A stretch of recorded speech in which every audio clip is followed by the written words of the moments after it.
Who is Jesus to come and disrupt the teachings that have been taught through the centuries by the religious teachers? Who is he to come and completely change the narrative of how theology is to be interpreted and how scripture is to be interpreted? Yes, I'm talking about the Sermon on the Mount, and I have started a series on the Sermon on the Mount because I believe it's the most important sermon, and I believe if we can embrace that sermon as part of our lives, as part of our being, if we do not or are not able to learn anything else from the Bible, or the Bible is taken away, and I know it's not going to be taken away, but just in case if it's taken away like it was taken away in the dark ages, and if we have memorized the Sermon on the Bible, it will not only be enough for our salvation, but it will be enough for evangelization, and it will be enough for converting other people and to proclaiming other people to Christ. And I'm not ditching on the Bible, I'm just saying that the Sermon on the Mount is that vital. Now, Jesus, when he comes to the scene and he starts to preach, he is a nobody. He's a nobody in the senses of, from the perspective of the religious leaders, of the religious teachers. You know, he has not been under the tutelage of a great rabbi. He's not been to a rabbinical school, and he's not been taught by the scholars. He's not had the traditional way of learning from their clergy schools or from their scholarly schools, and he has not been recommended by one of the Pharisees or a Sadducee or a scribe or something like that. So he is an outsider. He is a nobody, according to the religious leaders, and they asked him many times, hey, who gave you the authority to say this, to teach this, to do this miracle, and so forth and so on?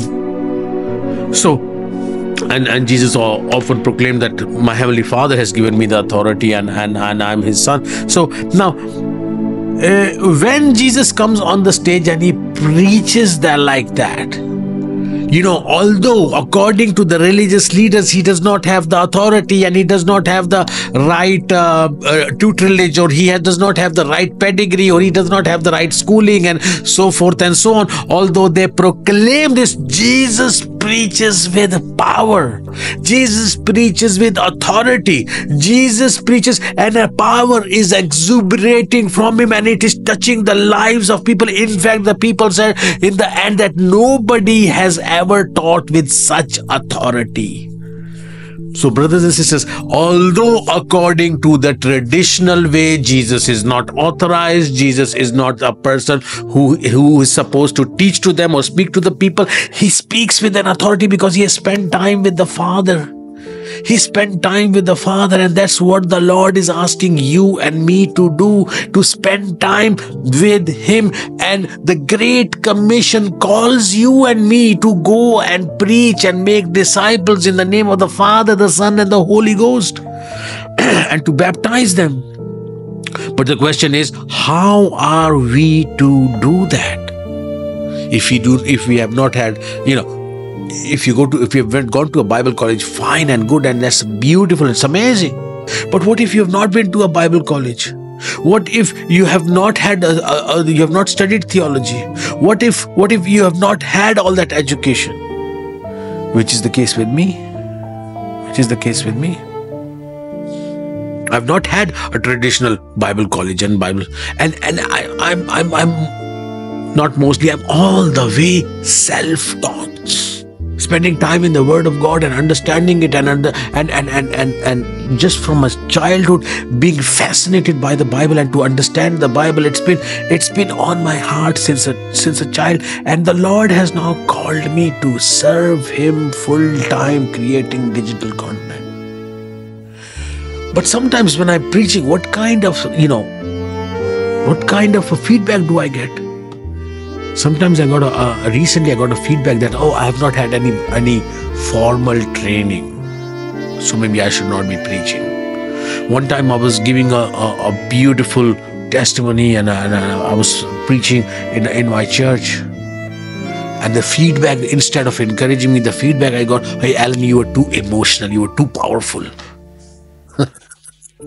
So if they can't find anything else, they'll say you're too powerful, you're too emotional, or you don't have enough training.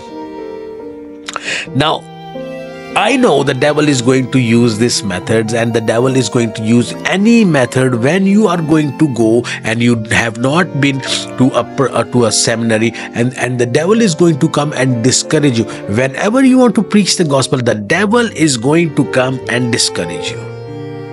What to do when the devil comes and discourages you, and why is he going to come and discourage you? So that you will not do the work that the Lord has called you to do. But we are learning from the example of the great master Jesus himself, he who has been ordained by heaven, he who has been ordained by God, as he is God in flesh. Now as a human being, he is taking his authority from the heaven. And when he is taking his authority, when the Father is directing him, when the Father is guiding him, that's all that he needs. And there will be critics, so forth and so on. And that's what I have experienced, and that's what you will experience as well. You might have experienced, and I am telling you, and I'm giving you the mindset when that happens. And the mindset that you have to have is that, has the Lord told you to preach? Has the Lord told you to go out and do this? If it is the Lord's will, do not give ear to your critics. Do not give ear to what the other people are saying about your ministry, about your work, about your testimony. Somebody is going to find some fault here and there. Never allow those things and those comments and those thinking of other people to hinder your ministry, to hinder your preaching, and to hinder what God has called you to do, because the devil is definitely going to put roadblocks along your way so that you will not be able to fulfill the will of God in your life. And if you allow naysayers and other people to influence your thinking by their negative comments, you will be allowing the devil to be successful in the roadblocks that he has put along your way, so that you will not be succeeding in fulfilling the Lord's will.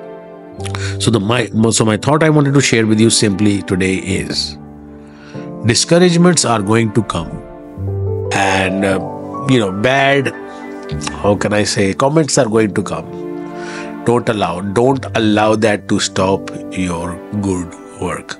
I hope this thought brings a blessing in your life, and if it has, do please bless me as well by simply liking this video and subscribing to our channel. And another video of mine is coming up right now. Go ahead and watch that one as well. I'll see you there. God bless you.